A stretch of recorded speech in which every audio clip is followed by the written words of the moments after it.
welcome back to the Citytilidie channel. Hope you're all staying safe and well. We're going back into the annals of time. Must be the annals of time because it's even before I was on the planet. So yes, some people would say cruelly to me, they assume I met all these games and know all these people we talk about, which a bit mean, isn't it? But today we're going to go back to in our Managing City feature, and we're going to have a look at a gentleman who was a gentleman from all accounts, called Wilf Wild, or Wilfred Wild, Wilf Wild, he was commonly known as, and he does hold a special place in the history of Manchester City, which, as we know, is a proud and rich history.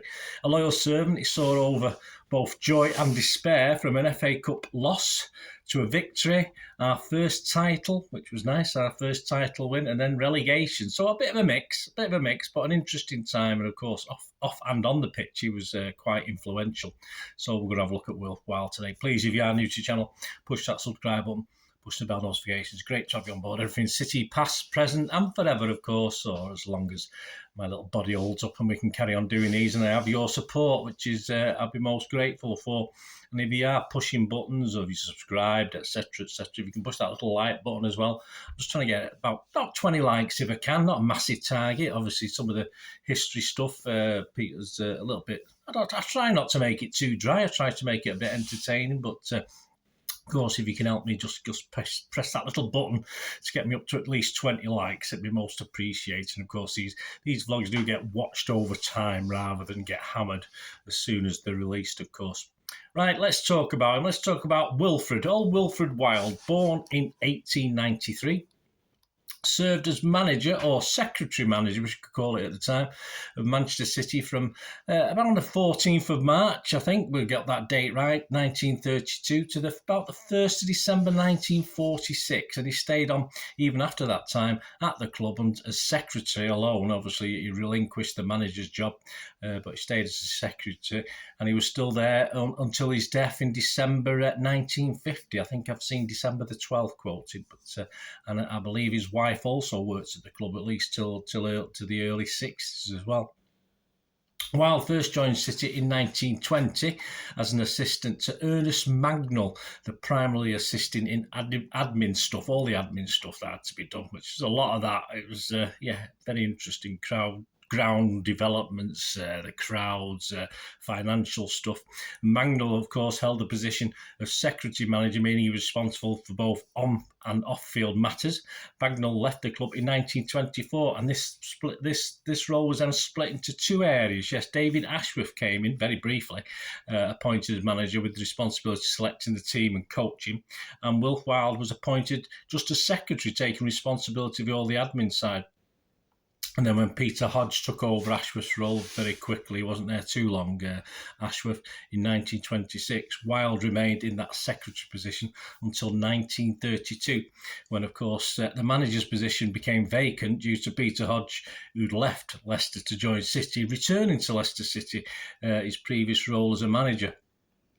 So Wild took on the managerial role in addition to his existing secretarial duties, something that had been agreed was quite a task in those days as football was getting bigger, of course. It was a bit of a daunting task to take on both roles that had now been split. He'd been an advocate of splitting the roles himself, but the board, impressed with Wild's work, really didn't want to look for another manager. He didn't want to search for a new manager, and because he was doing such a good job as a secretary, they wanted the cake and eat it as well. They wanted him to secretary and be the manager, do a dual role. So I think Wild reluctantly but graciously in the end accepted.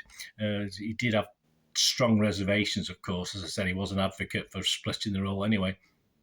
And he did become City's new secretary manager at the time, though I think he would try and successfully allocate some of the admin duties during his tenure as manager.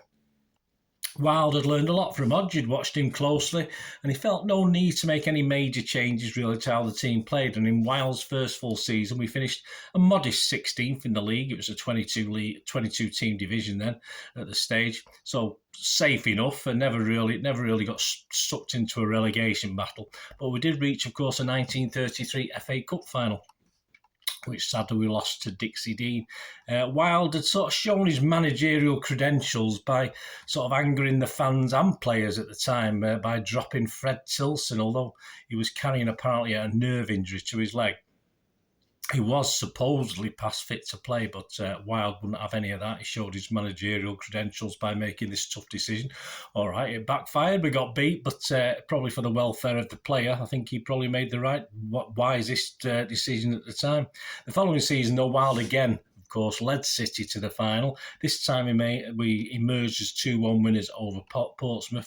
And of course, the 1933-34 season also saw Wild give a debut to Frank Swift, who became the club's first choice goalkeeper for the next 16 years. He also brought in the likes of players like Alex Hurd, Peter Doherty and Sam Barkas. The FA Cup success was accompanied by a fifth place league finish, which was very good. And the two subsequent seasons, we also finished 4th and 9th. And his joint role, it appeared that Wild could do no wrong with his responsibilities, including the ground. He of course, oversaw some of the biggest crowds in football at Main Road at the time, which City got during the 30s and into the 40s, indeed. And his attacking football philosophy was a catalyst for these crowds to come. City were the great entertainers, if you like, and people wanted to come and watch them. He, of course, was a manager when City achieved the record crowd of 84,569 in a game against Stoke in 1934. Apparently, according to interviews that have been quoted in some books I've read from Johnny Hart, it wasn't uncommon for Wild to give his team talk before the game, then stride out onto the pitch with a loud hailer and shout at the fans to move up, to instruct the crowd to move up, to allow late-coming fans to get in and stuff like this, and then go troop on back down the tunnel to continue his team talk, stuff like this. And that was what a secretary manager had to do at the time. The consistency of those preceding seasons in the league was built upon in, of course, 1936-37. We started very poorly that season.